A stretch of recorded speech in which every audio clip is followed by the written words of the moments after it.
Well, the trade war and dealing with U.S. President Donald Trump is expected to be one of the top issues in the next federal election, which is likely imminent. Mark Carney, officially the new Liberal leader, elected in a landslide victory last night, and it's anticipated the Liberals could call an election in the next 2 weeks. Carney wasting no time getting to work today. Just had a meeting with the caucus. There is tremendous energy in the Liberal caucus. As you saw last evening, this is a united party with full of energy to serve Canadians. Mr. Carney had a full day of briefings on Parliament Hill and a meeting with the Liberal caucus. He also met with Justin Trudeau to discuss the transition of power. We don't know exactly when that will happen, but Carney says the process will be seamless and quick. Meantime, the opposition already taking aim at Carney. The Liberal establishment has installed Justin Trudeau's economic advisor as the next Liberal leader to trick Canadians into giving Liberals a fourth term in power. But he's just like Justin, and he's more of the same. So he wants to give an advantage that's mostly going to help millionaires and a very small percentage of Canadians. So that's his priority. He also has said very clearly that he wants to cut jobs at the federal level, so cut jobs, and cut services like healthcare. So that is his plan. And joining us now is CTV's chief political correspondent, Vassy Kapelos. So first day on the job as Liberal leader, not prime minister yet. What are you hearing about how quickly that transition of power may happen, and then how quickly an election call could follow from there? Well, going into today, the people in and around Mark Carney certainly wanted both of those things to happen as soon as possible, including a swearing in as soon as tomorrow. But they've run into some bureaucratic hurdles. Turns out the whole process takes a little bit of time.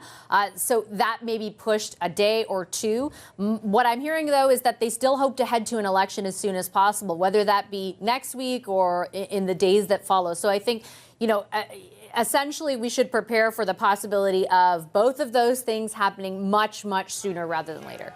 Let's talk about this victory yesterday. Through the magic of the iHeartRadio app, I was able to listen to you on CTV as you threw to the president of the Liberal Party, and the results were announced. And I think there was maybe some surprise on the part of those Canadians who were paying attention that the result was so lopsided, a huge first ballot victory for Mark Carney. What does that say about what the Liberals are wanting in terms of direction, and how much does that water down Pierre Poilievre's message that we heard a little bit there, that Carney is just like Trudeau, when in fact the Liberals decided to go with someone slightly outside the mainstream of the party?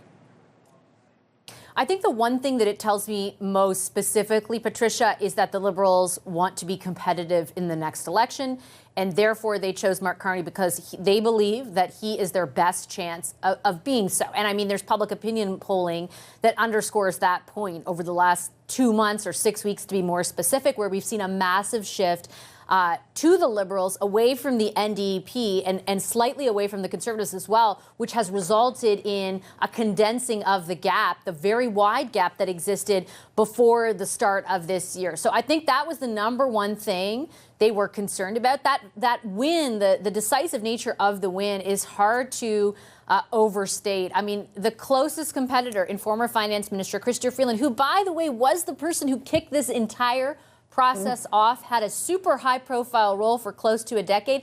The closest she could come was 8% of the vote. He won almost just shy of 86%. That's a huge difference. And the message to Trump from everyone from Chrétien on down in that room, really underscoring what the number one issue will be going forward.